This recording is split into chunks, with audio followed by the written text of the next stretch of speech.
दिसेदं जम्बो भवितरो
सरस्वती भगवती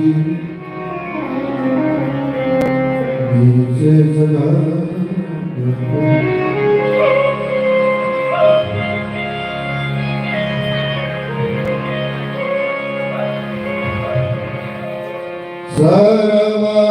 सर्वमंगल मंगले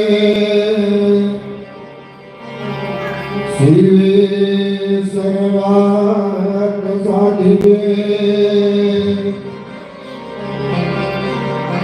शरणे त्र्यंबके गौरी नारायणी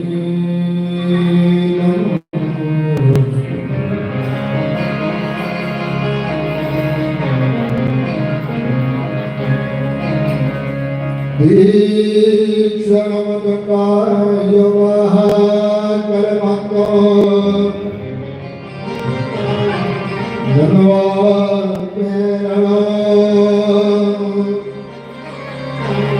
नमस्तुभ्यो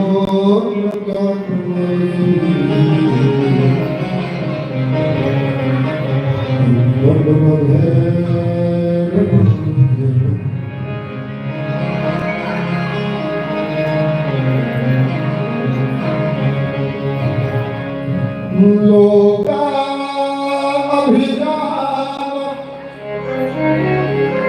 रंग धीरो राजीव सुनातो कारुण्य रूप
भवन तनय संकट मंगलमूर्ति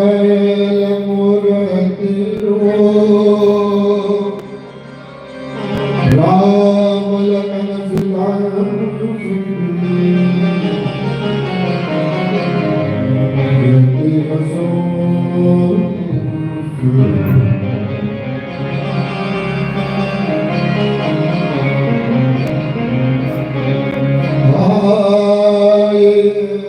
हनुमान जी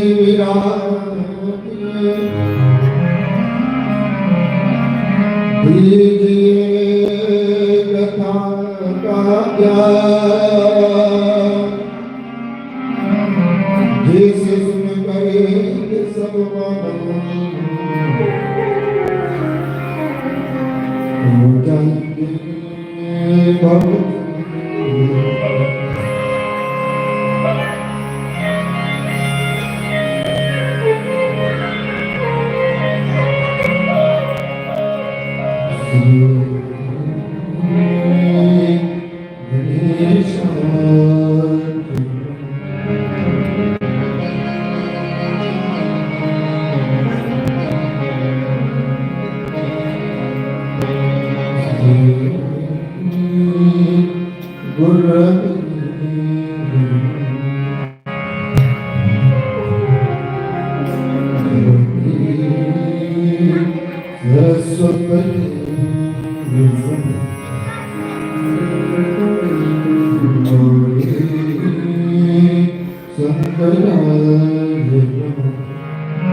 परम ब्रह्म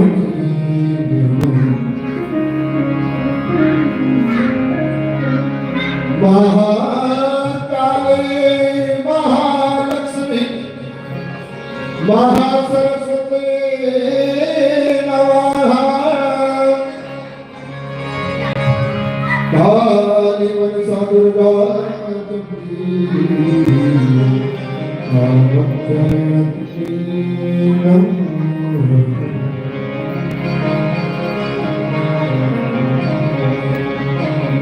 भगवती गंगाय नमः भगवती यमुनाय नमः भगवती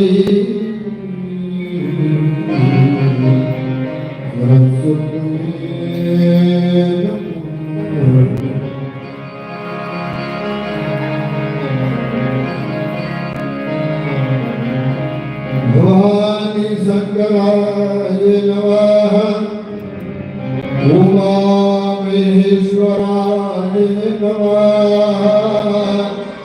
महामृत्युंजय श्री महादेवाय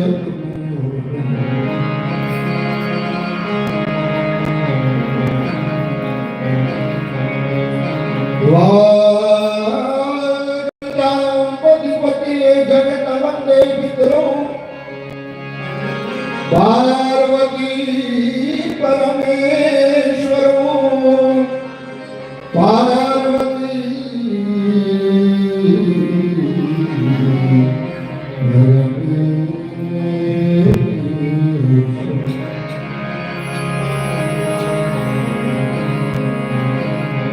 तद्गुरुसाय विद्महे महादेवाय धीमहि तन्नो रुद्राय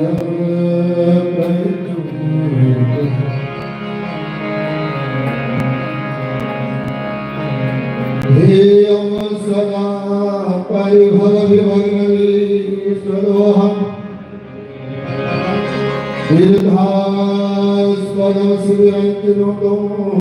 शरण्य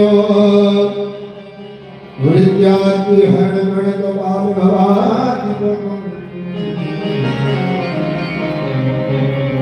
वंदे पुरुषं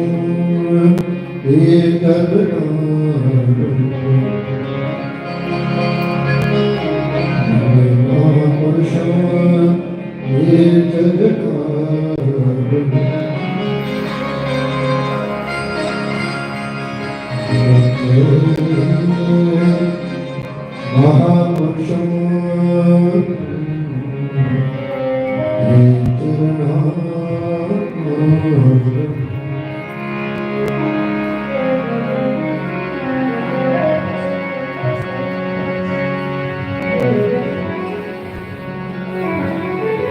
मन की मुक्ति देंगे,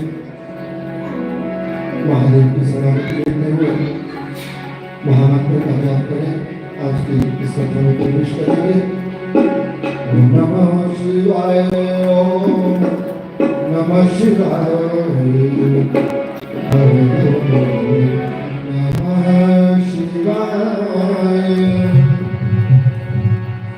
नमः शिवाय, नमः शिवाय, हरि हर बोले, नमः शिवाय, नमः शिवाय, नमः शिवाय, हरि हर बोले, नमः शिवाय, नमः शिवाय, नमः शिवाय,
विश्वेश्वराय शिव विश्वेश्वराय हरि हरि बोल नमः शिवाय विश्वेश्वराय शिव विश्वेश्वराय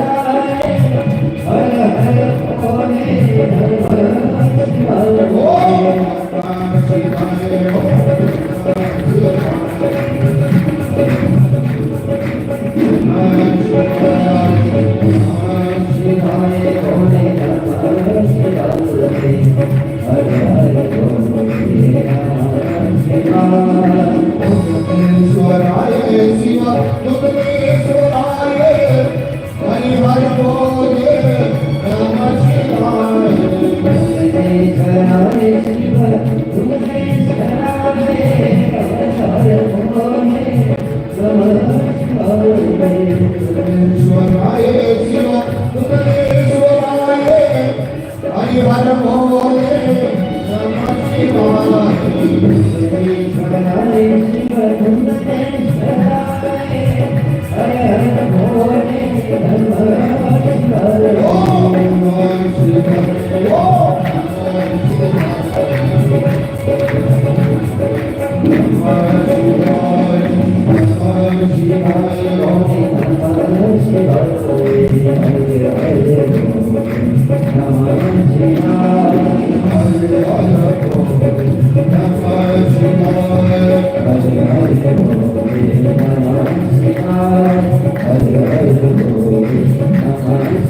नमः शिवाय ओम नमः शिवाय नमः शिवाय हरि हरि नमः शिवाय नमः शिवाय नमः शिवाय हरि हरि बोले नमः शिवाय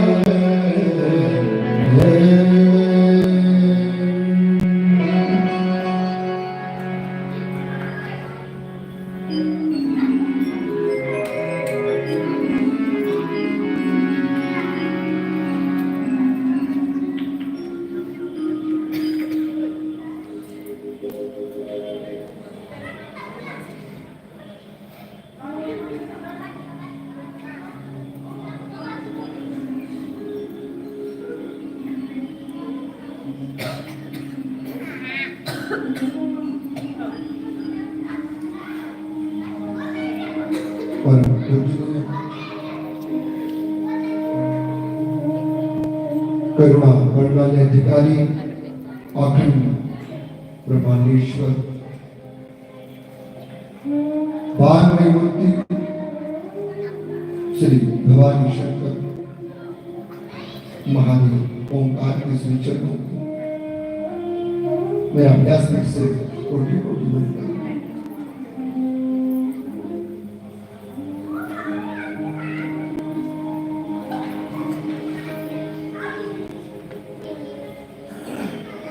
वंदन करता हूं सतगुरुदेव भगवान के श्री चरणों आह्वान करता हूं मां भगवती सरस्वती मैया आए और मेरे घर में विराजमान होकर मुझे अपने अमृत स्वरूप वाणी का वरदान देते हुए मेरे जीवन को प्रभावित करें, जिससे मैं आपकी व्याख्या का गान गा सकूं।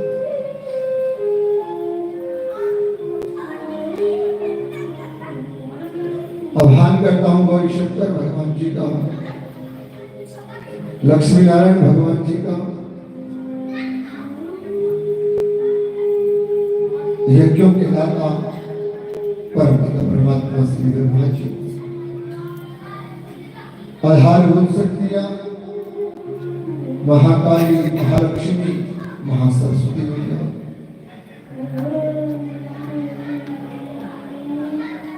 समस्त जनाब देवी देवता, इष्ट देवता, स्थान देवता और मां भगवती कुल देवी के लिए, मां भगवती गंगा मैया, यमुना मैया, सरस्वती मैया, प्रयागादि तीर्थ धाम, काशी विश्वनाथ भगवान, हरिद्वार मार्कंडेय जैसे पुण्य तीर्थों वो आए और इस धाम को विराजमान। आह्वान करता हूँ, नमन करता हूँ श्री कपिल निरंजन अखाड़े के लिए, सभी संतों को, महंतों को, ज्ञानी वैरागी योगी समाधिस्थ महापुण्यात्मा श्री दिगंबरपुरी जी महाराज, निरंजनपुरी जी महाराज सहित श्री बलदेवपुरी महाराज जी के लिए बाबा गंगेश्वर के श्री चरणों में मेरा कोटि कोटि नमन करता हूँ परम पूज्य सतगुरुदेव भगवान श्री वेदव्यास जी के चरणों में, भगवान सुखदेव के श्री चरणों में, श्री सूर्य जी महाराज के श्री चरणों में, अपने माता पिता से सर्वत्र विराजमान ब्राह्मण समुदाय, अपने ब्राह्मण साथियों के लिए आए हुए अतिथि संत महान गण के लिए मेरा इस व्यास में किसी कोटि कोटि साधुवाद है। मेरा व्यास फिर से ये क्या मंडप में बैठी हुई भक्ति स्वरूप में माताएं, ज्ञान मेरा स्वरूप महापुण्य आत्मा तथा यंत्र ध्वनि के अनुसार श्रवण कर रहे सभी कथा प्रेमी नमन करता हूँ परम पूज्य श्री शिव महापुराण के श्री चरणों में, जिनकी आशीष कृपा से मानव के जीवन का कल्याण होता रहेगा, यही मेरी कामना।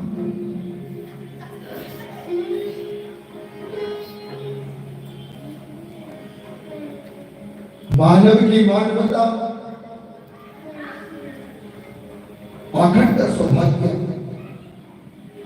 और की हुई कर्म गति का फल मानव अपने जीवन में ग्रहण करता है। हम सब के पुण्य कर्मों के द्वारा फल स्वरूप में अर्जित किए हमने ये शिव महापुराण की कथा श्री गंगेश्वर के चरणों में बैठ करके अपने जीवन के अनंत कोटि फल प्रदान करने वाले क्षणों को व्यतीत किया। जो मानव जीवन में भगवान के सानिध्य में रहकर अपने जीवन को गुजारता है, उसके जीवन के पाप और पुण्य, उसके जीवन के तीर्थ व्रत धर्म कर्म सब भगवान अपने ऊपर अर्जित करते हुए उसे मोक्ष देते हैं। हम सब सौभाग्यशाली हैं जो परम पूज्य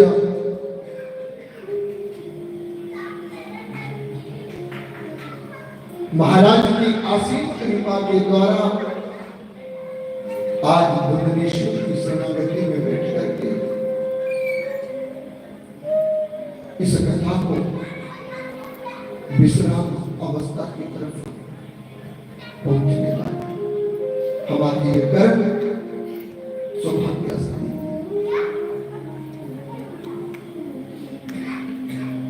शास्त्रों में वर्ण आता है कि जब तक मानव का जीवन फल श्रुति के अनुसार उस फल के अंतिम पड़ाव तक नहीं पहुंचता, तब तक मानव भटकता रहता है। हम सबका जीवन तो आज शिव महापुराण की कथा के अंतिम पड़ाव में पहुंच गया है। हम सब धन्य सब बाबा दिगंबरपुरी जी की असीम कृपा और गंगागिरी महाराज की असीम कृपा से धुंधलेश्वर महादेव के चरणों में शिवरात्रि के इस महापर्व को प्राप्त किए हुए हम सब लोगों ने भगवान जी के दर्शन भी प्राप्त किए और कथा का श्रवण किया। आप सब भक्तवृंद को विदित होगा कि आज ये एकादश दिन का महायज्ञ शिव पुराण की कथा विश्राम की और बढ़ रही है।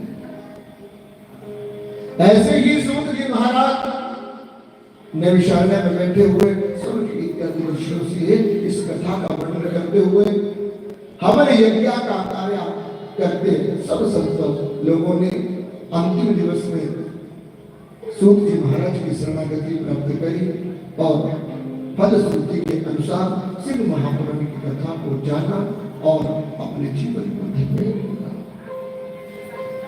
सूत जी कहते स्वर्ग ऋषियों अनंत लीलाओं का वर्णन करता हुआ यह शिव पुराण भगवान शिव के स्वरूप साक्षी है और इस शिव को प्राप्त करने के लिए भक्ति की आवश्यकता। जिस मानव के पास भक्ति है वो किसी भी शक्ति को प्राप्त कर सकता है।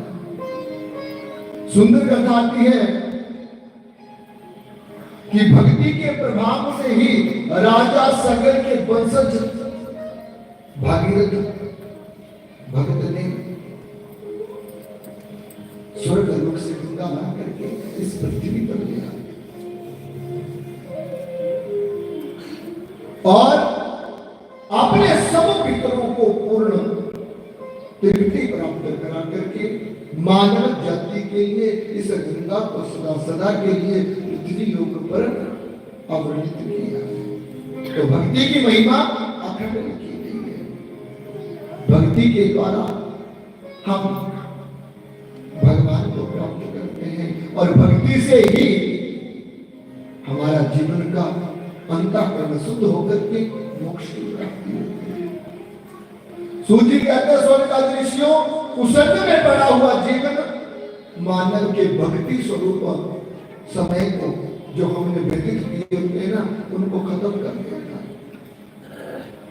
बड़ी सुंदर कथा ये आती है कि कुसंग में पड़ा हुआ व्यक्ति कैसे अपने जन्म की ली हुई भक्ति से अपने अंतःकरण को खत्म कर देता है।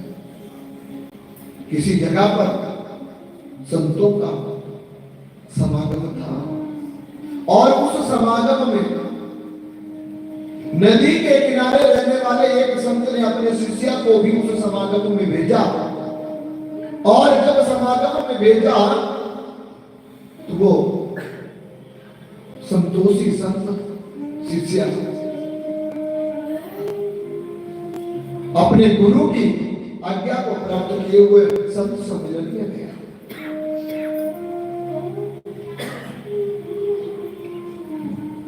जब संत सम्मेलन में गया तो 2 महीने उसे उस कार्यकारिणी में लगे। जब वापिस आया तो वापिस आया अभी नदी के किनारे पहुंचा ही था कि इतने में एक भक्त आकर के उनको मिलता है और वो भक्त उनके गुरुजी की कुटिया से वापिस अपने घर की तरफ बढ़ा।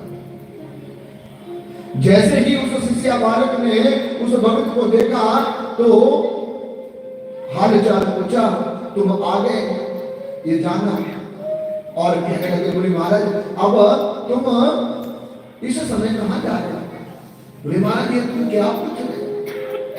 बोले हाँ मैं ठीक पूछ रहा हूं कि तुम इस समय में कहां जा रहे हो? बोले मैं अपने गुरु के पास जा रहा हूं, क्या आप नहीं जानते? बोले तुम्हारे गुरु की तो मृत्यु हो गई है। तो शिष्य ने कहा कोई बात नहीं, मृत्यु हो गई है तो मैं उन्हें समाधि का कार्य करूंगा। बोले महाराज मृत्यु के बाद समाधि का कर्म भी पूर्ण हो गया।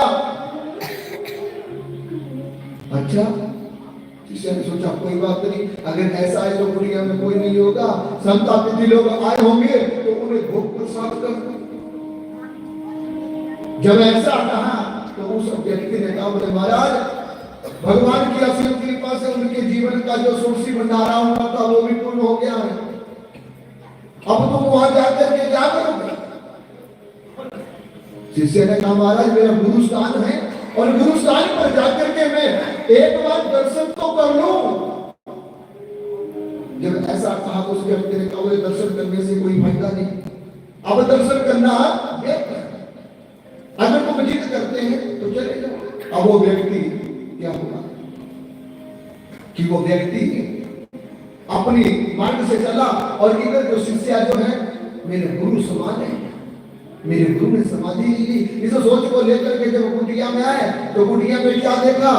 बोले महाराज जी तो अपनी गद्दी पर बैठे हैं। महाराज जी तो अपने आसन पर विराजमान। शिष्य दौड़ करके आया, चरणों में नमन किया, बोले महाराज हमने एक बड़ी बुरी बात आज सुनी, हमें नहीं पता था कि भक्त लोग झूठ नहीं बोलते। क्या हुआ? बोले आपके पास कोई भक्त आया था? बोले आया था।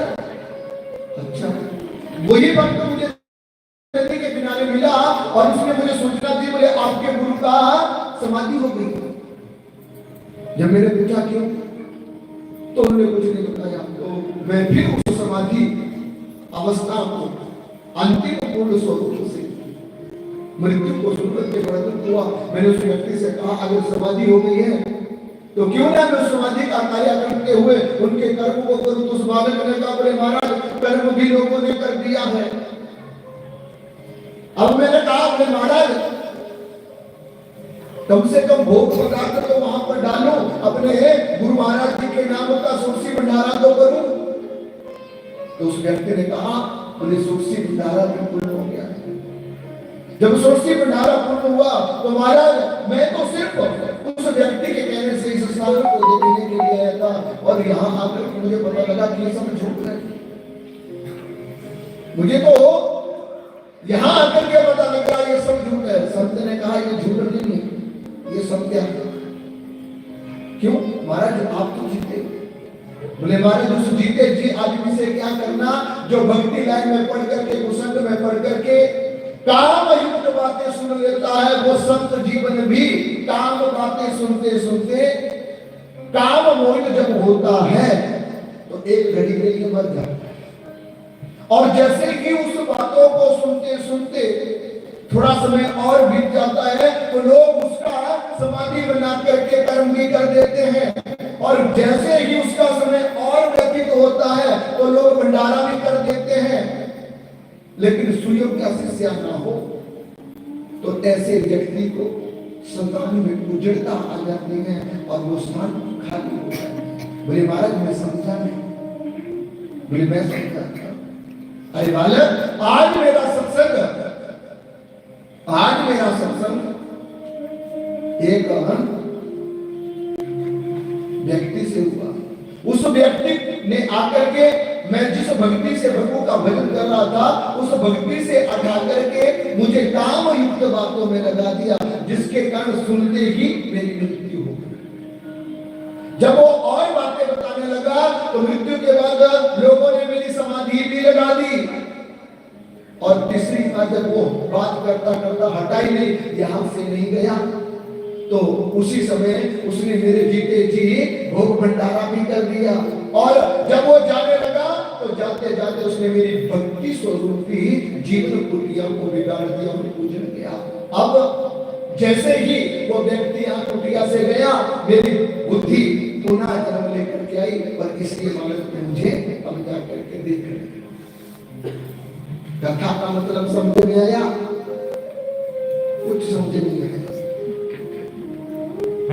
कथा का मतलब है कुसंग में पढ़ करके जितनी कुसंग की बातें करोगे उन कुसंगों की बातों को सुनकर के मानव की मृत्यु हो जाती है। और जैसा ही वो कुसंगी व्यक्ति आपके जीवन से दूर जाता है तो पुनः आपका जन्म होता है और फिर आप भक्ति लाइन में आकर के अपने जीवन का गुजारा करते हुए भगवान को प्राप्त करते हो। लेकिन कहा गया है शुद्धि कहते हैं हमें हमेशा कुसंगति से दूर रहना चाहिए। ये कुसंगता ही हमारे जीवन का अंत करती है। हमें अपने जीवन को अगर किसी के सहारे रखना है तो वो है शिव नाम। हमें अपने जीवन को अगर किसी के सहारे जीना है तो वो है महादेव। और अगर इस जीवन में किसी प्रकार की मुसीबत आए और मुसीबत के समय में किसी को याद करना तो है मेरे संतान, एक बार याद करोगे तुम्हारे जीवन के दुख दूर होंगे। श्रीमद् भागवत महापुराण में 10वें स्कंद में कथा आती है फल बेचने वाले की, जो वृंदावन के गलियों में रह करके आवाजें दे दे करके फल बेचती थी। लेकिन जैसे कि उसका आमना सामना मेरे ठाकुर जी के साथ हुआ ना, तो नजरों से नजरें जब मिली तो प्रीति हो गई। और शास्त्रों में देवी की भाषा में ऋचा में लिखा है प्रीति नैनो मुक्ता, जिसकी नैनों के साथ नैनों की प्रीति हो जाती है उसे ही प्रेम कहा जाता है, बाकी प्रेम सब कुछ। अब जैसे ही उस फल बेचने वाली का प्यार मेरे ठाकुर जी के साथ हुआ तो फल बेचने का जो कार्य कर रहे थे हमसे भूल जाती। और जब 4 घंटे खड़े रख करके मेरे ठाकुर जी ने कहा अरे मैया क्या करती हो, ये सोचा मैया को पता लगा तो बिगड़ जाएगी और तेरा जीना भी मुश्किल होगा और मेरा जीना भी मुश्किल कर देगी। तो होश में संभाल करके फल बेचने वाले ने जैसे अपने जीवन का सर्वस्व टोकरी के जितने फल थे ठाकुर जी के हाथ में छोड़े, वैसे ही भगवान जी ने भी उसके मनोरथ को पूर्ण करने के लिए उस खाली टोकरी को रत्नों से भर दिया। तो वो रत्नों से भरी हुई टोकरी को जब घर में लेके गई तो पहले कुछ नहीं पाया, पहले उसकी टोकरी खाली ये जान गई, लेकिन उसने सारे फल ठाकुर को दे दिए। ये भावना उसके मन में नहीं आई, और जब ये भावना उसके मन में नहीं आई तो घर में गई और घर में जाकर के उस बालक के रूप माधुर्या को देख कर करके उसे याद कर लिया। जैसे याद किया तो सोचने लगी चलो आज घर परिवार को साग भाजी लाने के लिए अपने टोकरी के कुछ धन से कुछ खरीद लाते। जैसे कपड़े से ढके हुए फल टोकरी को उठाए वो जा रही थी, वैसे खाली टोकरी लेकर के उस कपड़े को वैसे ही ढांप करके रखा था। और घर में आकर के जैसे उस कपड़े को उठाया तो क्या पाया कि उस टोकरी के अंदर फल तो नहीं है, लेकिन ठाकुर जी ने फल की जगह में उसे रत्न प्रदान कर दिए। फिर उस फल बेचने वाले ने शिक्षा दी सबको कि लोगों के घर घर में जाकर के फल बेचने से अच्छा है हरि नाम का संकीर्तन करना, क्योंकि लोगों के धनवानों के घर में नौकरी करोगे ना तो वो आपको नौकरी का ही पैसा देगा। लेकिन कहा गया है कि जो मेरे भगवान जी के दरबार में नौकरी करता है ना वो नौकरी का पैसा तो देता ही है, लेकिन उससे ज्यादा वो 10 गुना दे करके उसके जीवन की ये जो बंधन है इन्हें तोड़ करके उसे मोक्ष भी साथ में प्रदान कर। तो जीवन की चर्चाओं को त्याग कर करके लोगों के पास अपना सुख दुख बोलने से अच्छा है नंदी जी के कानों में राम राम बोलो, शंकर जी के ऊपर जल का लोटा जगाओ, अपने गुरु लोगों की सेवा करो, अतिथियों का सत्कार करो, मानव की मानवता है। कहा गया है जीवन में जिन कानों ने हरि कथा नहीं सुनी वो कान सिर्फ रंध्र मंत्र है, जिन आंखों ने भगवान जी के चरणों के दर्शन नहीं किए वो सिर्फ देखने मात्र है, और जिनका शीर्ष कभी भगवान जी के चरणों में नहीं झुका वो बूझा स्वरूप है। उस शरीर से कोई भी फायदा नहीं जिस शरीर से हम प्रभु की सेवा न कर सके। शरीर का महत्व है भगवान का पूजन करना। तो शिवरात्रि के महापर्व पर कल सब लोगों ने 12 ज्योतिर्लिंगों का वर्णन श्रवण किया, उसमें से एक लिंग का वर्णन जिसका नाम है घुसमेश्वर रह गया था। और मिलकर के उस घुसमेश्वर नामक ज्योतिर्लिंग का वर्णन करते हुए शिवरात्रि व्रत की कथा को सुन करके हम इस यज्ञ को पूर्णाहुति की तरफ बढ़ाएंगे। समय की बात है कि सुदेशा नाम की एक ब्राह्मणी थी और उसका विवाह ब्राह्मण के एक गांव में हो गया। ब्राह्मण विद्वान था, पढ़ा लिखा था, लेकिन कर्म गति के अनुसार सुदेशा के घर में संतान नहीं थी। नित्यावती अपने पति को कहती स्वामी संतों के पास चलो, ब्राह्मणों के पास चलो, हम अपने जीवन में संतान क्यों नहीं है इसके बारे में पूछते हैं। ब्राह्मण जानता था कि हम दोनों के गर्भ में संतान गिनता है, संतान नहीं है। अब सुदेशा ने एक दिन उस ब्राह्मण को जोर जबरदस्ती करते हुए किसी संत के पास ले गए, और जब संत के पास ले गए तो उस संत ने स्पष्ट भाव में कह दिया कि तुम्हारे घर में पुत्र नहीं हो सकता, तुम संतानहीनता को प्राप्त करोगे। सूर्य कहते स्वर्ग का दृश्य सुदेशा ने जब इन वचनों को सुना, दुख तो प्राप्त किया, लेकिन उन वचनों को सत्य नहीं माना। घर में आई शंकर जी का उन्होंने स्थापना करके रखा था और अपने पति को कहा कि तुम शंकर जी की पूजा करते हो, और शंकर जी के सानिध्य में बैठ करके मानव अगर दुखी हो तो बड़े दुख की बात है।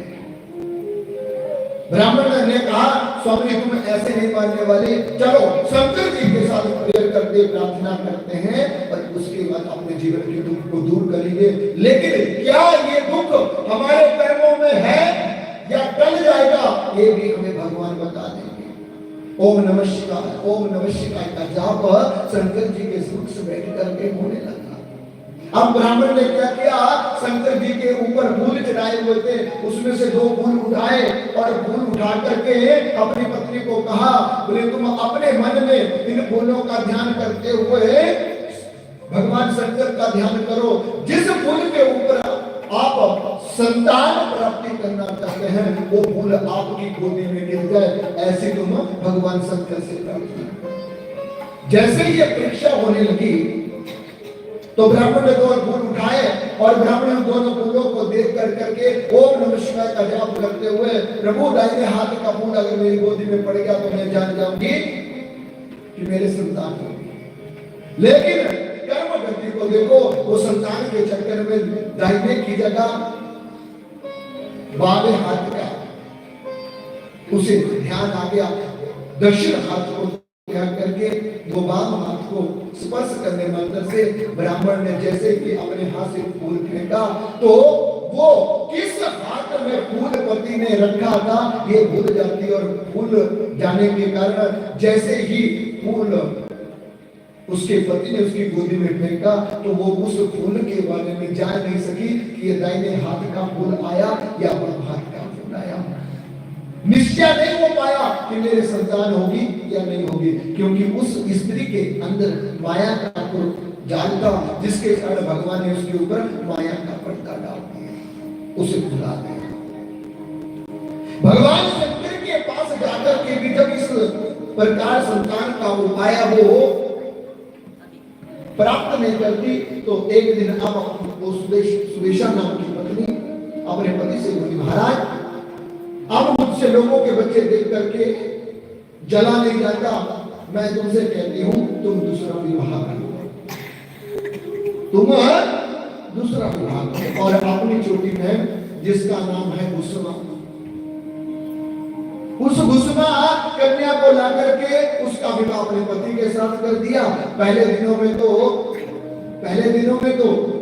अपनी बहन से बड़ा प्रेम करने लगी, लेकिन जब पति उस छोटी बहन के प्रेम में आकर्षित हुआ और बड़े वाली पत्नी से दूर जाने लगा तो अब दोनों बहनों के बीच में लड़ाई झगड़ा प्रारंभ हो गया।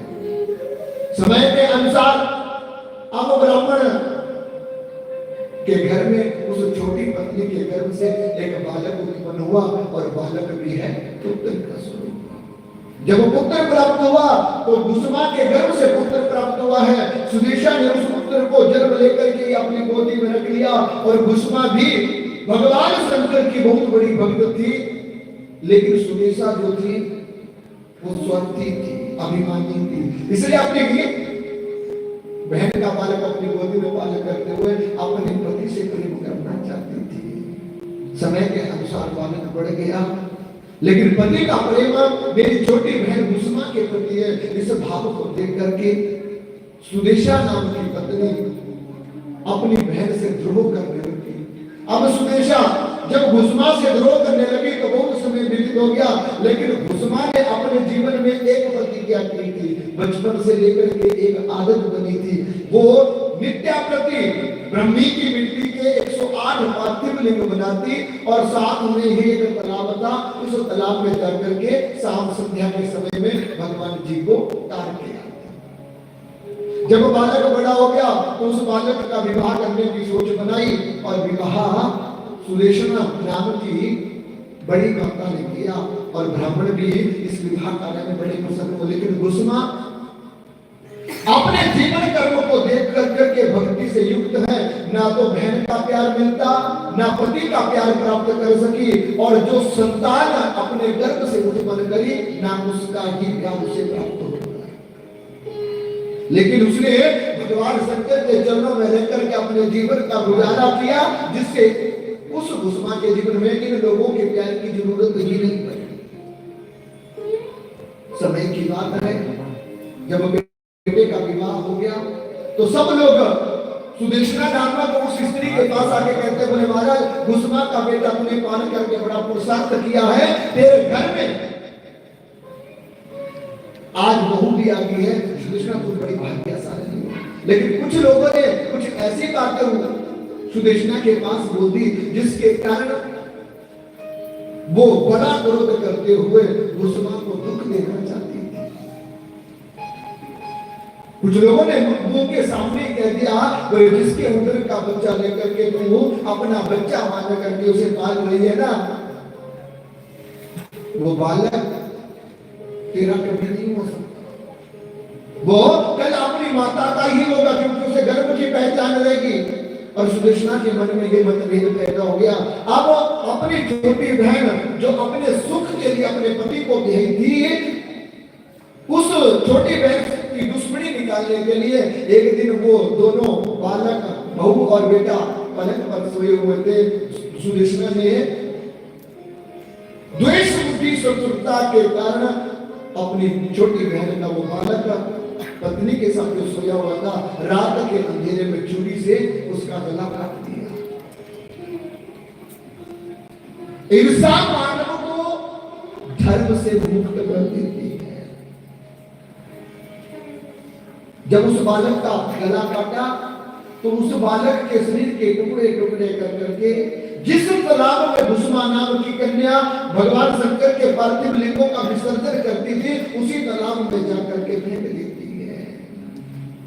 जैसे तालाब में फेंका तो गुस्मा को इस बात का पता लगा। सुबह बहू रानी उठी तो बहू रानी अपने पति को ना पा करके अपने बिस्तरे पर अपने पति के रंगे हुए खून के धब्बों को देख करके रोने लगी। सारा परिवार इकट्ठा हो गया।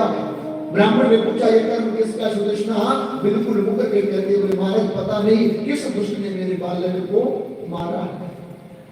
वो उस बालक को खुद मार करके उस गुस्मा को उस बालक के खून के आरोप में फंसाना चाहती थी। लेकिन गुस्मा को जब इस बात का पता लगा तो गुस्मा अपने नित्य कर्म से विमुक्त नहीं हो, क्योंकि जिसका शिव है उसका कोई बाल बांका नहीं कर सकता। अब गुस्मा अपने 108 पार्थिव लिंगों का बना हुआ शंकर जी का स्वरूप लेकर के उस तालाब के पास जा रही थी। लोगों ने कहा तेरे बालक को तेरी बहन ने मार दिया और तेरे ऊपर आरोप कर रहे हैं। गुस्मा ने किसी की बात नहीं सुनी। जब किसी की बात नहीं सुनी तो वो गुस्मा दौड़ती बिखरती हुई अपने पुत्र की दया, अपने पुत्र की याद तो उसे आ रही, लेकिन लोगों के सामने वो बताना नहीं चाहती थी। और इसी कारण उस गुस्मा ने जाकर के बड़े प्रेम से अपने पुत्र को याद करते हुए तालाब के पास जब शंकर जी के जीवन को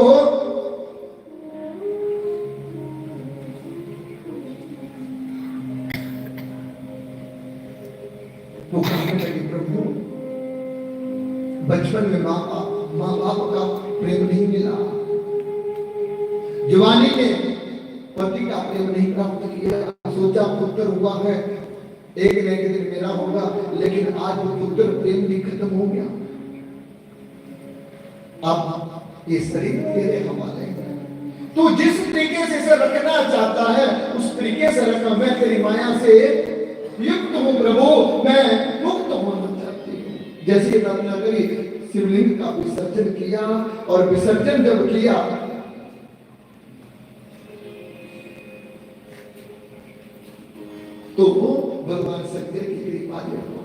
एक तरफ से भस्म विसर्जन करके वापिस अपने घर की तरफ आ रही है और दूसरी तरफ से उस बालक के जो टुकड़े करके उस तालाब में फेंके थे, भगवान ने उसे पुनः जीवित कर दिया और वो बालक दूसरे के किनारे से दौड़ करके अपनी माता के समक्ष आकर के खड़ा हो गया, मां मैं जीवित हो गया हूं। भस्म ने कहा, पुत्र तुम मरे क्यों थे? क्योंकि मां के लिए बेटा कभी नहीं मर सकता। मेरे प्रभु ने मेरे आंसुओं को सुखाने के लिए तुम्हें जीवित किया है, लेकिन मेरे लिए तुम मरी।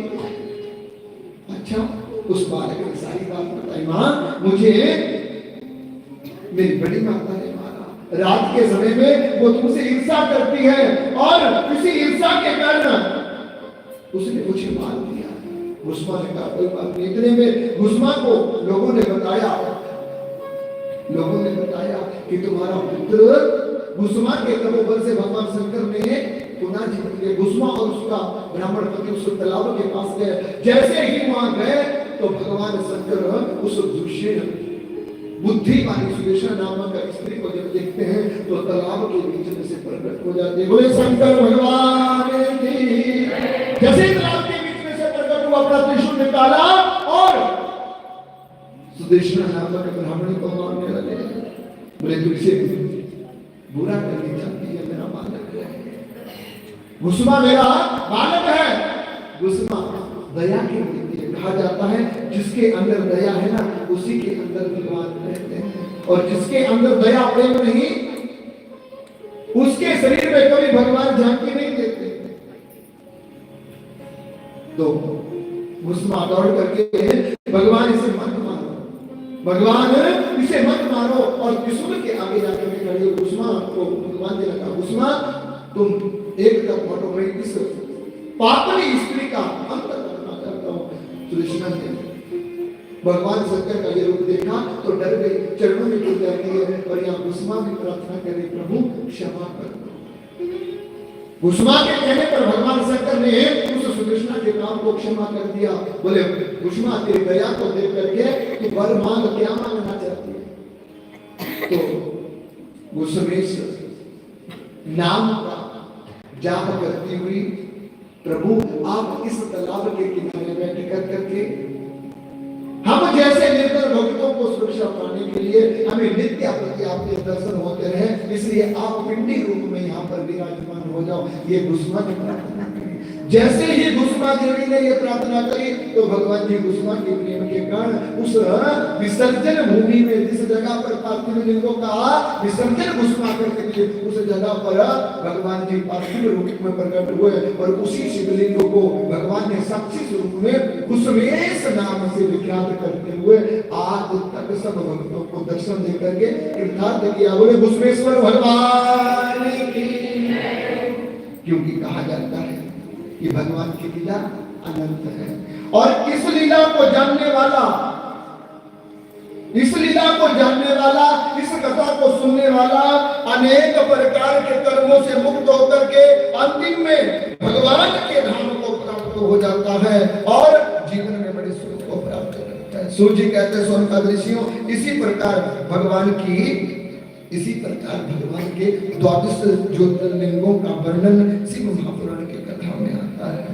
जो मानव शिव कथा में द्वादश ज्योतिर्लिंगों का वर्णन सुन लेता है और उन वर्णनों को, द्वादश ज्योतिर्लिंगों को याद कर करके नित्य प्रति इसका पाठ करता है, उसके जीवन में द्वेष बुद्धि नहीं रहती, परिवार की कुल की वृद्धि होती है और उस मानव के जीवन की 21 पीढ़ियां शिवलोक में वास करती है। धुंधलेश्वर महादेव का मंदिर हम सब के लिए एक अंधकार का उजाला दीपक है और इस मंदिर में बैठ करके हमने इन द्वादश ज्योतिर्लिंगों का श्रवण किया। भगवान जी से प्रार्थना करते हुए हम कहेंगे, प्रभु इन द्वादश ज्योतिर्लिंगों का वर्णन जो हमने किया वो आप ही स्वरूप में विराजमान होकर के हम सब लोगों के पाप कर्मों का अंत करते हुए पुण्य की प्राप्ति कराए। बोले शंकर भगवान की। और कहेंगे प्रभु से क्या, प्रभु हम हर जगह में आप ही को प्राप्त करते हैं, हम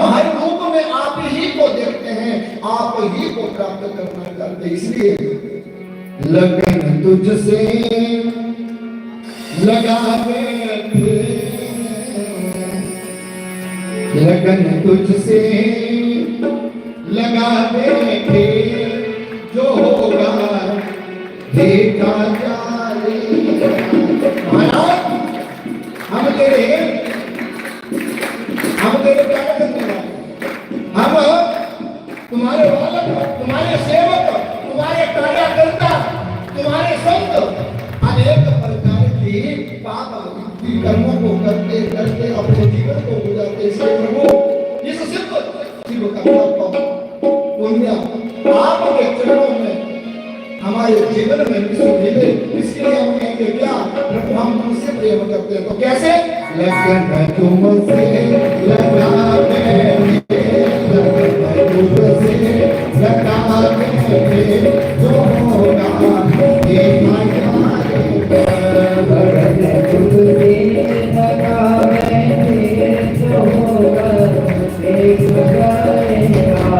जो होगा देखा जाएगा, जो होगा देखा जाएगा, जो होगा देखा जाएगा, जो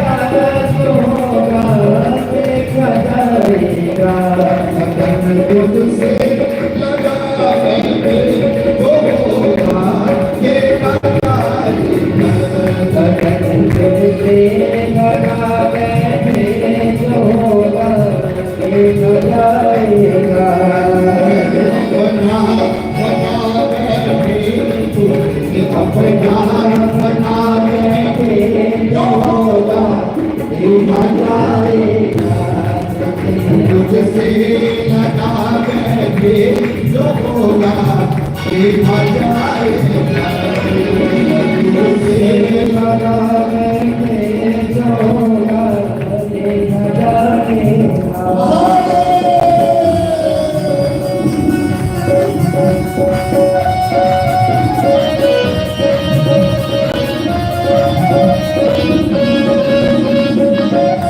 बना बना बैठे तू अपना, बना बैठे जो होगा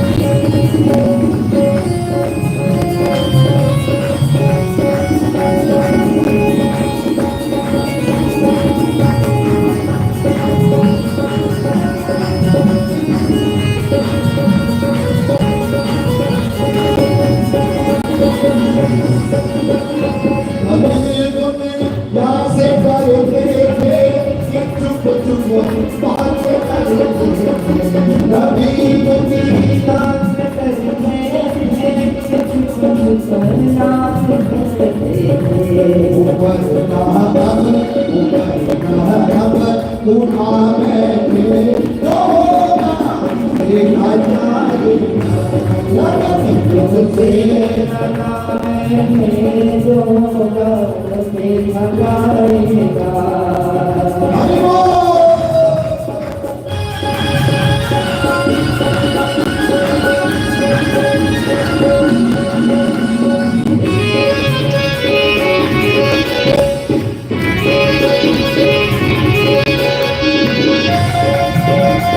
लगा बैठे, जो होगा देखा जाएगा।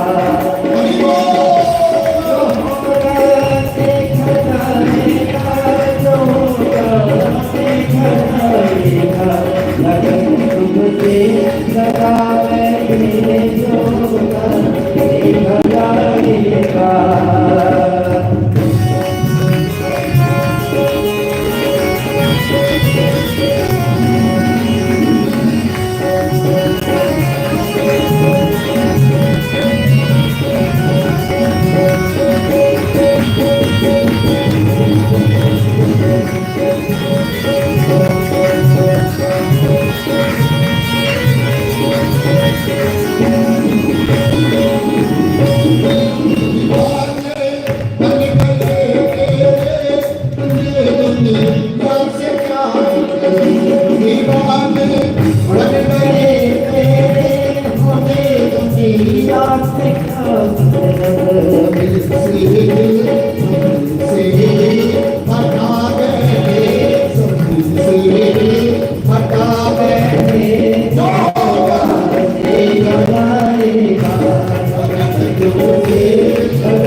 लगन तुझसे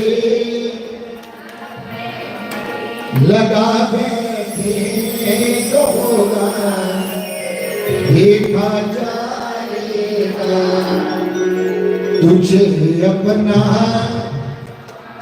बना बैठे जो होगा देखा जाएगा।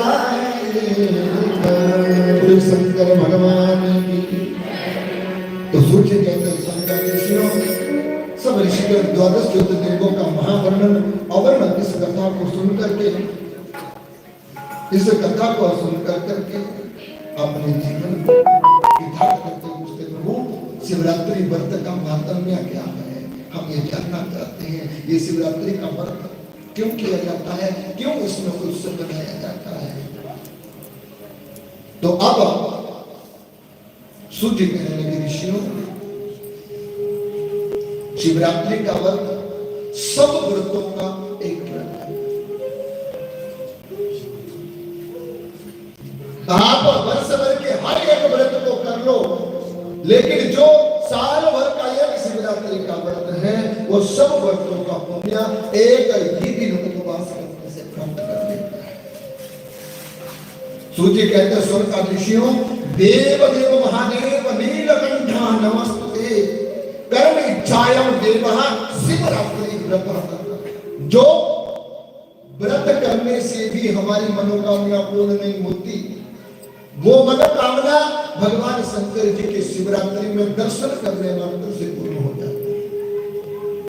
इसलिए शिवरात्रि का ये व्रत भगवान जी के उत्पत्ति का दिन है। इसी दिन भगवान जी लिंग रूप में विराजमान होकर के ब्रह्मा विष्णु के ग्रहों का अंत किया था, इसलिए इस दिन को पवित्र माना जाता है। इसी दिन भगवान ने माता पार्वती के साथ कैलाश पर्वत पर अपने विवाह का अंतःकरण पूर्ण शांति प्राप्त करी थी। इसी दिन भगवान अपने भक्तों को दर्शन देने के लिए अपने पिंडी में लिंग रूप बन करके आकर के अपने भक्तों की मनोकामना को पूर्ण करता। बोले महाराज जो मानव इस व्रत को 14 वर्ष करता है और 14 वर्ष के बाद संतों को बिठा करके शिव कथा को सुनने करके इस कथा का उद्यापन करता है, वो स्वयं शंभु स्वरूप में भगवान शंकर के दर्शन प्राप्त करते हुए अपनी आत्मा को शिवलोक में जगा बढ़ा देता है। उसे मरने के बाद शिवलोक की प्राप्ति होती है। महाराज शिवलोक का महात्म्य, शिव कथा का महात्म्य और शिवरात्रि का महात्म्य मैं क्या कहूँ, बड़ी एक सुंदर कथा शिवरात्रि व्रत की आती है। किसी समय की बात है कि ये शिवरात्रि के दिन एक भीड़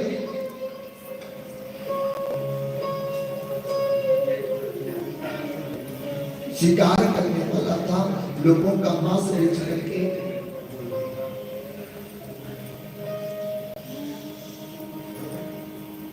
लोगों का मांस बेच करके खा करके है अपने परिवार का पालन पोषण। सूर्य कहते स्वर्गाधीशियों,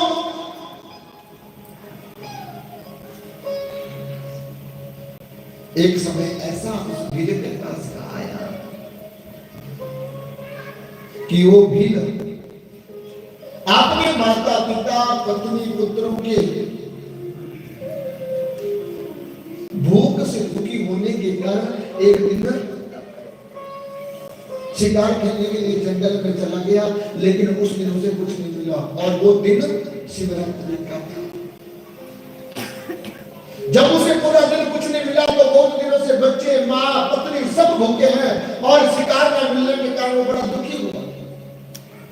अब मन में सोचने लगा, दिन में कोई पशु नहीं दिख रहे हैं, लेकिन साई संध्या के समय कोई ना कोई पशु आएगा और जल का पान करेगा, इसलिए तालाब के पास बैठ करके उनका शिकार करना। अब वो साई संध्या का समय निकल गया, कोई नहीं आया। अब उस तालाब के पास कोई ना कोई जीव जंतु आएगा, ये निश्चय करते हुए उस तालाब के किनारे बेलपत्र का एक पेड़ था, उस पेड़ में चढ़ जाता है और एक हाथ में जल का डोना लेकर इससे जल ग्रहण करते हुए शिकारी अपने शिकार का इंतजार करता। कृपा हुई, रात का पहला पैर और शिवरात्रि की पहली पूजा पहर की होनी थी। उसी समय एक हिरणी जल से प्यासी थी और पानी पीने के लिए तालाब पर आई। जैसे ही पानी पीने लगी तो अचानक से उस भील ने अपने बाण पर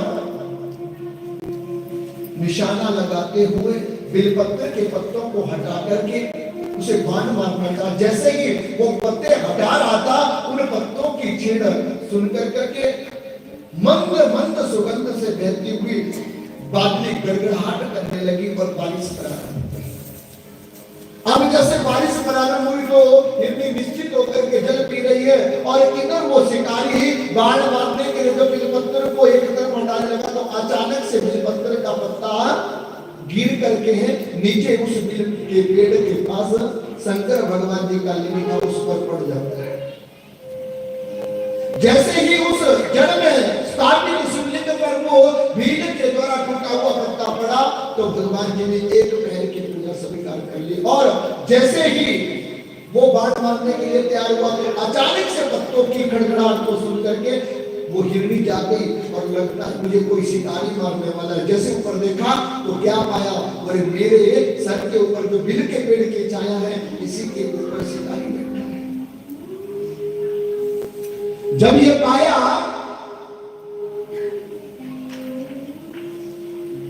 तो हिरनी ने पूछा, महाराज तो मुझे क्यों मारना चाहते हो? बोले मेरा शिकार करने का कर्म है और कर्म के अनुसार ही मैं अपने परिवार को पालना चाहता हूँ। आज सुबह से लेकर के शाम हो गई, मुझे कोई भी जीव जंतु नहीं मिला। अब तुझे मार करके अपने परिवार की भूख को खत्म करूंगा। हिरनी ने कहा ये तो ठीक है, क्या दूसरों का पाप करना पुण्य का कर्म है? बोले मुझे पाप और पुण्य से मतलब नहीं, मैं तो कर्म अपने परिवार के सुख के लिए करता हूँ। हिरनी ने कहा ये तो ठीक है, लेकिन तुम्हें ये पता है मुझे मारने के बाद मुझे पाप लगेगा? बोले मुझे पता है। बोले क्या? जिन लोगों के लिए तुम पाप कर रहे हो क्या वो लोग भी इस पाप में आकर के जब तेरे अंतिम समय में इस पाप का संहार होगा तो उस कष्ट को भोगेंगे? बोले हिरनी तुम क्या कह रही हो? मैं सच कह रही हूँ, जरा एक बार मुझे मारने से पहले अपने घर में घर वालों को पूछ करके आ कि जिन पापों को मैं करता हूँ उन पापों का अधिकारी मैं ही हूँ या आप लोग भी हैं। अब इसी करने का कोई बात नहीं, मैं पूछ के आता हूँ, लेकिन तुम यहाँ कर लेना। इन्होंने कहा मैं शंकर जी की सौगंध खा के कहती हूँ आज शिवरात्रि है, मैं यहाँ से नहीं हिलूंगी। तुम मुझे मारो कोई बात नहीं, लेकिन तुम घर जाकर के पहले ये पूछ कर। अब शिकारी घर में गया, बालक बच्चे माता पिता उस शिकारी को आए वो देखा और देखा तो क्या पाया? उसके हाथ में तो कुछ नहीं। शिकार के काम में शिकार लेकर तुम्हारी भूख को दूर करूंगा, लेकिन तुम सब लोग मिलकर के मुझे एक प्रश्न का उत्तर दो। क्या? बोले जो पाप हत्या मैं करता हूँ इसके बाद इसकी सजा मिलेगी, इस पाप का दोष लगेगा, क्या उस सजा का अधिकारी मैं ही हूँ या आप लोग भी मेरे साथ खड़े होंगे? माता पिता भाई बंधु बच्चे यहाँ तक पत्नी भी अपने शिकारी पति से कहते बोले स्वामी औरों की तो बात छड्डो, लेकिन सबसे पहले मैं बोल देती हूँ, सातवीं कसम खाते हुए मैंने बोला था पुण्य करेगा तो आधी भाग्यदारी मैं हूँ, पाप करेगा तो कोई भुगतेगा। भैया मैं तेरे साथ जाने के लिए नहीं। जब पत्नी के मुख से शिकारी ने ये बात सुनी तो वापिस आया और हिरणी उसी के पत्र के नीचे खड़ी। सूर्य कहते सुनकर खुशियों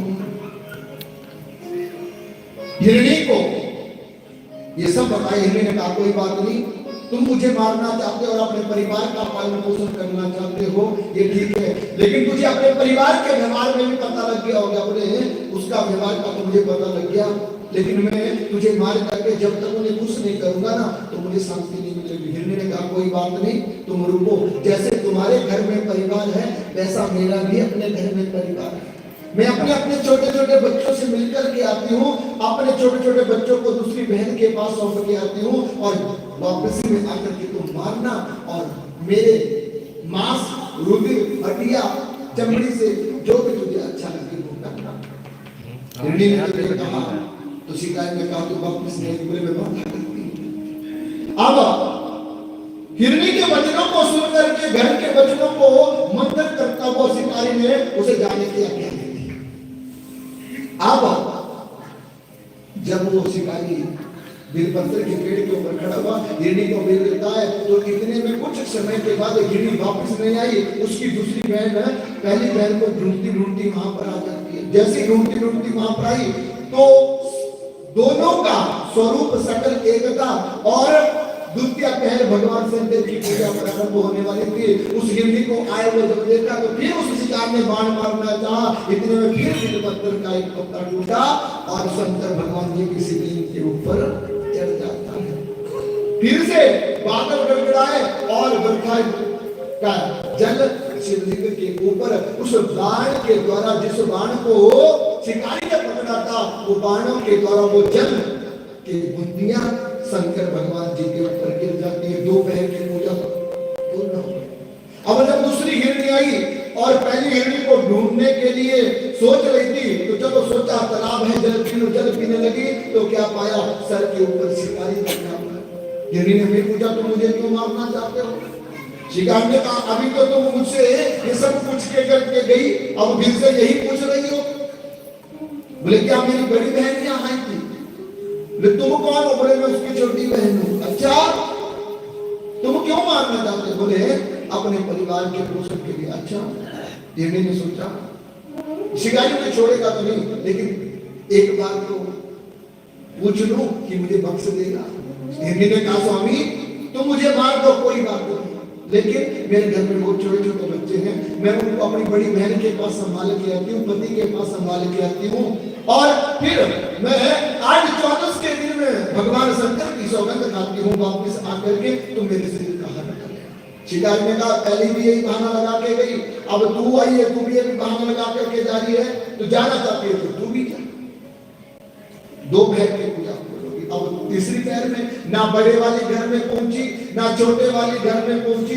अब पति भी अपनी दोनों पत्नियों को ढूंढने के लिए उस जगह पर पहुंच गया। पति ने क्या किया? जल किया, पत्नियों को ढूंढ रहा था और ढूंढते ढूंढते हिरण की नजर शिकारी के ऊपर पड़ी और जैसे शिकारी के ऊपर पड़ी तो ये तीसरे पहर की पूजा भगवान शंकर जी की प्रारंभ होने का समय था। जैसे ही शिकारी को देखा तो डर करके भागना चाहता था, मन में सोचा भागूंगा तो मार मारेगा, मार देगा, चलो ब्याज है आमने सामने बात कर करके अगर बच गया तो शंकर भगवान जी की कृपा। अब हिरण आकर के ब्याज से बात करता, जैसे हिरण आकर के ब्याज से बात करता, बोले भैया तुम क्यों मारना चाहते हो? जैसे तुम्हारे घर में परिवार बीवी बच्चे हैं वैसे मेरे भी घर में परिवार बीवी बच्चे हैं, ना तो हमारी कोई दुश्मनी है ना हमारा किसी प्रकार का लड़ाई झगड़ा, तुम क्यों मारना चाहते? बोले तुम्हें मार करके मैं अपने घर वालों की भूख को मिटाऊंगा। हिरण ने कहा सब स्वार्थ का जमाना है और तुम अरे भैया, इस स्वार्थ के जीवन में जिनके लिए तुम ये कर रहे हो ना, ये सब तुम्हारा साथ छोड़ देंगे, क्योंकि कर्म मानव के अपने होते हैं। और जैसे ही मैंने ये थोड़ी शिक्षा दी, तो तीसरे पहर की पूजा करने से उस हिरण का जो मनोभाव था ना, मन की जो बुद्धि थी, शंकर जी की कृपा से कुछ बदल गई।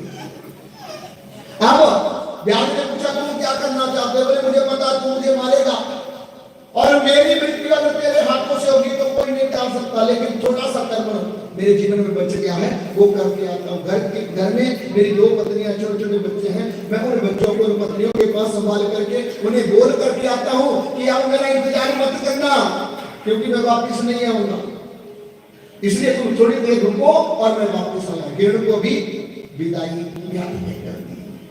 अब तीनों जाकर के घर में पहुंचे तो बड़ी पत्नी ने अपनी छोटी बहन ने अपनी बड़ी बहन से अपने जीवन की कर्तव्य की बात कही, तो यहाँ हिरण पहुंचा तो वो भी जाकर के अपने जीवन की कर्तव्य की बात कहने लगा।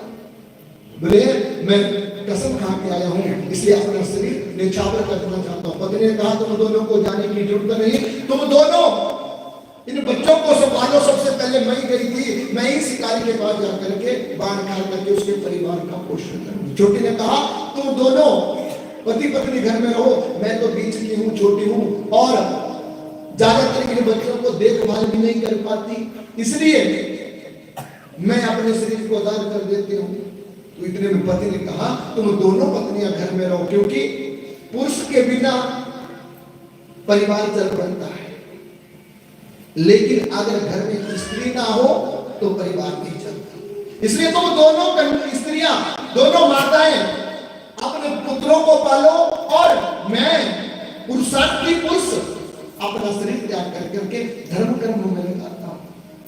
जब तीनों ने ऐसा कहा तो उन्होंने विश्वास किया, बोले मरेंगे तो साथ में और जिएंगे तो साथ में। जब ऐसा कहा तो वो तीनों, दोनों पत्नी और हिरण अपने छोटे बच्चों को गांव वाले के पास संभाल के आए और तीनों मरने के लिए व्याध के पास आ जाते हैं। जैसे ही व्याध के पास आए तो 2 हिरणी और 1 हिरण को देख करके व्याध बड़ा प्रसन्न हुआ और उन्हें आए वो देख करके कि इन मानव के अंदर भी सत्य है, इन जीवों के अंदर सत्य वचन है, ये लोग भी भगवान की कृपा से पैदा हुआ है और मेरा जन्म भी भगवान की कृपा से पैदा हुआ है। जब ये लोग सत्याकर्म कर सकते हैं तो मैं क्यों सतनाम को भूल करके पाप वृद्धि कर रहा हूं। और जैसे ये कहा, एक पैर तो उन्हें मारना भी चाहा, एक पैर तो उन तीनों भाइयों को मारना भी चाहा, और जैसे ही मारना चाहा तो हिरण ने कहा व्याध हम मरने के लिए ही आए हैं। जैसे चौथी बार उस व्याध ने उन तीनों को मारने के लिए बाण निकाला तो चौथी बार वो बिलपत्र का पेड़ से पत्ता गिरा और शंकर जी के ऊपर चढ़ गया। जैसे ही शंकर जी के ऊपर चढ़ा तो तीनों पति पत्नियों का वो जोड़ा भगवान शंकर जी से प्रार्थना करते हुए एक दूसरे को देख के कह रहा है कि कर्म को कोई बदल नहीं सकता, जो कर्म में लिखा होगा वो होकर के रहेगा, इसलिए मानवों को विचार नहीं करना चाहिए। हिरण कह रहा है ये देवियों भगवान शंकर का तुम ध्यान करो और अपने मृत्यु को याद करते हुए आज शिवरात्रि के दिन हम बलिदान दे रहे हैं, हम शिव धाम को प्राप्त करेंगे। जैसे ये कहा तो शंकर जी की स्तुति करते हुए कहने लगे क्या कर्म हमारे लिखे विधाता मिटाने वाला कोई नहीं, कर्म हमारे लिखे विधाता मिटाने वाला कोई नहीं। अंत समय में ढल गई कपड़ा, अंत समय में ढल गई कपड़ा, देने वाला कोई नहीं, कर्म हमारे कोई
सीता माता साथ में राम लखन जब बन गुजरे तो सीता माता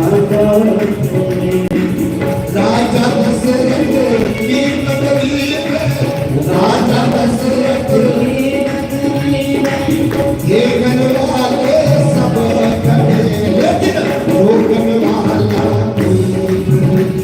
ये गन हमारे के दादा बताने वाला कोई नहीं वो गन हमारे के दादा बताने वाला कोई नहीं अंत समय में कई कभी कपड़ा अंत समय में कई कपड़ा ये वाला कोई नहीं गन हमारे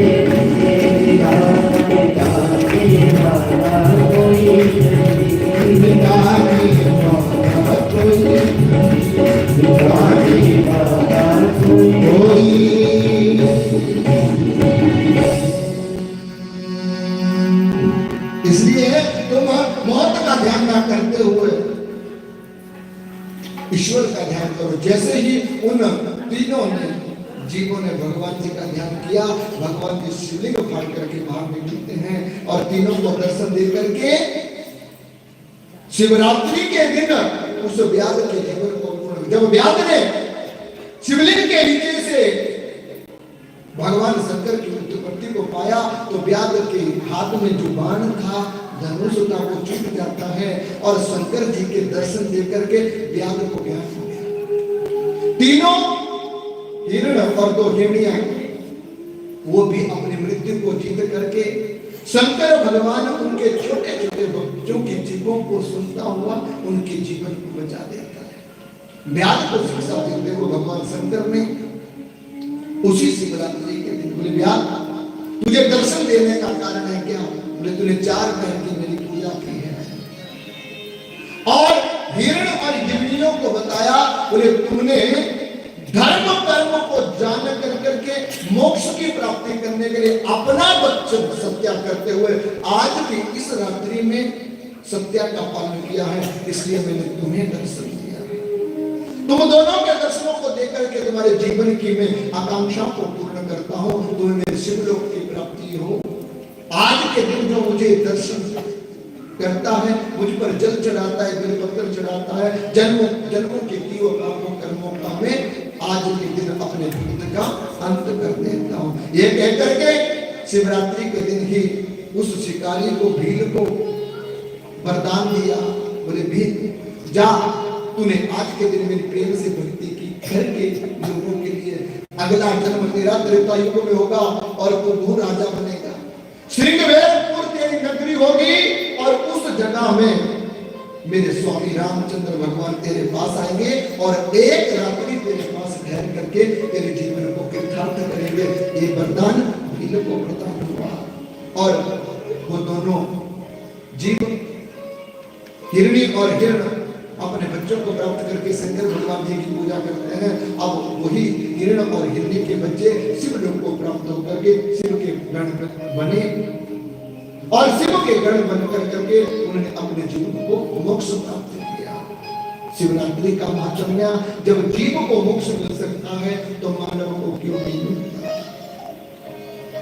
कहते हैं कितना भी बड़ा पापी हो, कितना भी बड़ा मूर्ख हो, कितना भी बड़ा दुराचारी हो, समझ के अनुसार अगर भगवान के शंकर में आकर के पूजा करता है ये तो बड़ी बहुत पुण्य की बात है। लेकिन अनजाने में भी अगर मानव शिवरात्रि के दिन भगवान जी की पूजा कर लेता है तो उसके भी जीवन के पाप कट जाते हैं। और ये शिवरात्रि मानव के जीवन में हर दिन आए, ये शिवरात्रि का पर्व मानव के जीवन में हर दिन आए और हर दिन मानव के जीवन पापों का अंत हो, ऐसी प्रार्थना हमें नित्य प्रति करनी चाहिए। उसके लिए हम नियम बनाए, ये नहीं कि शिवरात्रि के दिन में शंकर जी के पास आए, बेलपत्र चढ़ा लिया और साल के 364 दिन मदिरा पी करके शराब पी करके लोगों का बुरा कर करके अपने जीवन को जीते हो, तब भगवान जी तुम्हारा उद्धार करने वाले नहीं है। अगर नित्य प्रति शिव की सेवा करना तुम्हारा धर्म बन जाता है तो अपने घर में या अपने गांव में, जैसे धुंधलेश्वर महादेव यहाँ प्रतिष्ठित है हजारों वर्षों से, तो इस शंकर के पास आकर के नियम बना लो, नित्यावृत्ति नहीं आ सकते तो हर सोमवार को आकर के बेलपत्र तोड़ करके लाओ और भगवान जी को चढ़ाओ। दूध, जल, फल, इन सब चीजों को ला करके भगवान जी को अर्पण करो। आपके जीवन में नित्य प्रति शिवरात्रि यही होती रहेगी और शिव आपके दुखों को दूर करते रहेंगे। बोले शंकर भगवान की। तो ज्यादा करना ना कुछ कहता हुआ समय की बहुत आज जरूरत है क्योंकि दूर तक निकलना है, इसलिए इस शिव कथा को मैं भगवान धुंधलेश्वर की कृपा पात्र प्राप्त किए हुए आप सब लोगों के भक्त में इसका पुण्य प्राप्त हो, ऐसी मैं प्रार्थना करूंगा। शब्ददास ने कथा की है धर्म कर्म को जानना। हजारों कथाओं को सुनने के बाद भी जो मानव धर्म कर्म को नहीं जानता, अपनी आत्मा की पहचान नहीं कर पाता, उस मानव को एक क्या 11 दिन क्या 11 वर्षों तक भी कथा सुनाते रहेंगे तब भी वो मानव नहीं सुधर सकता। जब नहीं सुधरेगा तो उसे नरक की प्राप्ति, और जिसे सुधरना है वो एक ही दिन शिव नाम को जपने से अपने जीवन को उद्धार कर लेता है। शिव कथा मानव के जीवन की उदाहरण कथा है, लोगों को इस कथा को अपने जीवन में उतारना चाहिए। शिव कथा कहती है अपने से बड़ों का सम्मान करो, माता पिता की सेवा करो, गुरु लोगों का आदर करो, ब्राह्मणों का आदर सत्कार करके उन्हें दक्षिणा से परिपूर्ण करो और शिव क्षेत्र में जाकर के उस पर अपना कब्जा नहीं जमाओ। शिव क्षेत्र में जाकर के उस क्षेत्र को साफ रखो, शिव क्षेत्र की सेवा करो। जितना समय आप शिव क्षेत्र में कर्म करने पे लगा सकते हैं उतने ही आपके जीवन की पीढ़ियां पार लगती है। कहते हैं शिव क्षेत्र में एक पल, एक घड़ी, एक दिन, एक वर्ष अगर रहने का मौका मिलता है तो मानव के जन्म जन्मांतर के पापों का अंत होता है। और आप तो शिव की नगरी में रहते हैं क्योंकि यहाँ धुंधलेश्वर भगवान जी विश्वनाथ काशी के भगवान जी से कम नहीं है। शंकर सब जगह एक है, किसी भी शिवलिंग में भगवान की अनंत शक्ति नहीं है, सब शक्तियां एक ही स्वरूप में विराजमान है, स्थान की प्रधानता अलग है। जैसे एक परिवार के 4 बच्चे 4 नामों से जाने जाते हैं, वैसे एक भगवान ओंकार अनेक नामों से जानकर इस पृथ्वी पर पूजा जाता है। इस भावना को लेकर के अपने नगर गांव और इस शंकर भगवान संतों की बनाई हुई संपत्ति का आप सब लोग सदुपयोग करें और अपने जीवन का उद्धार करें। यही शिव कथा हम सब लोगों को बताती है। एक बात आखिरी में फिर से कहूंगा अपनी माता बहनों से, अगर आपके घर में पुरुष जाति के लोग दूषण व्यवहार पदार्थों का अगर ग्रहण करते हैं और उस आदत को वो छोड़ने में मजबूर हो गए हैं तो धुंधलेश्वर भगवान जी की योनि से निकले हुए जल को तुम अपने घर में ले जाओ और उनको स्नान में, ध्यान में, खाने में, हर जगह में उस जल को उन्हें ग्रहण कराओ। उनकी जो वासना युक्त कर्म उन्होंने अपने जीवन में जोड़ लिए, मदिरा पीना, मांस खाना या कोई और व्यसन उनके जीवन में है, वो वासना छूट जाएगी और धुंधलेश्वर भगवान की आप सब लोगों के ऊपर कृपा हो जाएगी। अंतिम शब्दों में भगवान शंकर जी के चरणों में रहकर के, बाबा लखिया जी की शरणागति में रहकर के, बाबा गंगागिरी जी की आशीष कृपा को प्राप्त करते हुए मैं फिर से आप लोगों से कहूंगा कि इस स्थान को धूम्रपान निषेध करके इस स्थान को उज्जवल करो और अनेक प्रकार का नशा मुक्त होकर के अपने सनातन की रक्षा करो, तभी हमारा सनातन धर्म रक्षित होगा और मातृशक्ति, गौ शक्ति, शिव शक्ति, देव शक्ति, ऋषि शक्ति जागृत होगी और हम सबका भला होगा। बोले शंकर भगवान की। और अंतिम में एक भजन पूर्णावती के लिए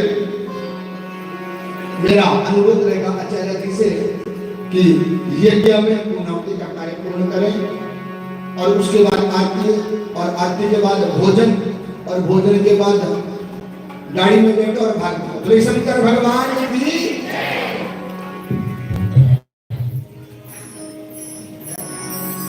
पूर्णावती में जो लोग भाग लेना चाहते हैं वो यज्ञ मंडप यज्ञ सभा की तरफ जाएं और जो लोग यहीं बैठ करके भगवान का आनंद लेना चाहते हैं तो एक छोटा सा भजन गुनगुनाएंगे और उसके बाद हम आरती में अपने जीवन को लगा करके इस कथा में विश्राम पाएंगे। बोले शंकर भगवान ने राम का नाम लेकर जो मर जाएंगे, राम का नाम लेकर जो मर जाएंगे वो अमर नाम दुनिया में कर जाएंगे, राम का नाम लेकर जो मर जाएंगे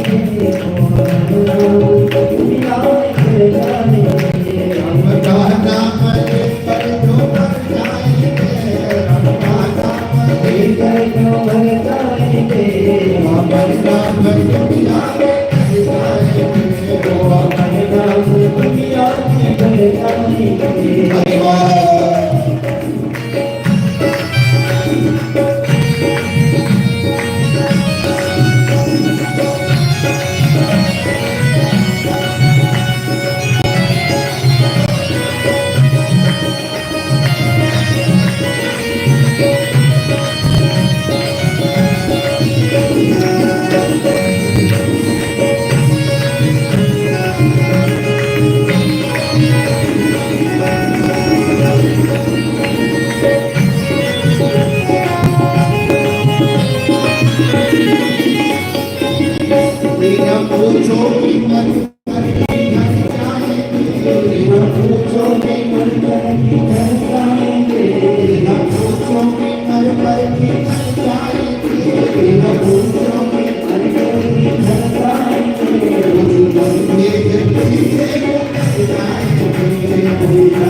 कहीं टूटे ना माला हरि नाम की, कहीं टूटे ना माला हरि नाम की, कहीं टूटे ना माला हरि नाम की। बनो बोल मोती कर जाए, बनो बोल मोती कर जाए, राम का नाम लेकर जो मर जाएंगे, राम का नाम लेकर जो मर जाएंगे, राम का नाम लेकर जो मर जाएंगे, राम का नाम लेकर जो मर जाएंगे, हमारे नाम दुनिया में कर जाएंगे, हमारे नाम दुनिया में कर जाएंगे, हमारे नाम दुनिया में कर जाएंगे, हमारे नाम दुनिया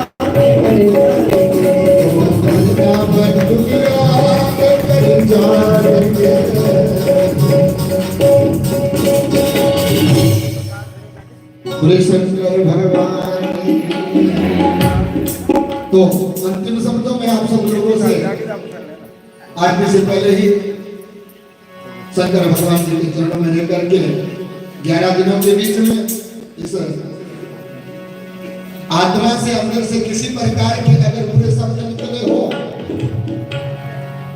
तो व्यासपीठ से अपने छोटे छोटे लल्ला मुल्ला हमारे साथ बच्चे लोग आए हैं, इनकी तरफ से क्षमा मांगेंगे। इस कथा में किस प्रकार की कमी रही हो उस कमी के लिए हम भगवान शंकर जी से क्षमा प्रार्थी हैं। आप लोगों के प्रेम और सहयोग के द्वारा ये कथा आज अपनी पूर्णावधि को पूर्ण कर चुकी है। आप सब लोगों से एक बार फिर कहूंगा, इस व्यासपीठ से किसी प्रकार के आप शब्दों का अगर प्रयोग किया गया हो तो आप उसे क्षमा करें। अपने जीवन का उद्धार करने के लिए शिव नाम महिमा को जानते हुए इस स्थान पर भगवान के गुणगान करते रहिए। यही इस व्यासपीठ से मैं बार बार करूंगा, बोल शंकर भगवान हरि ओम। सभी अपने स्थान पर खड़े हो जाएंगे। आओ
कले सरस्वती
Om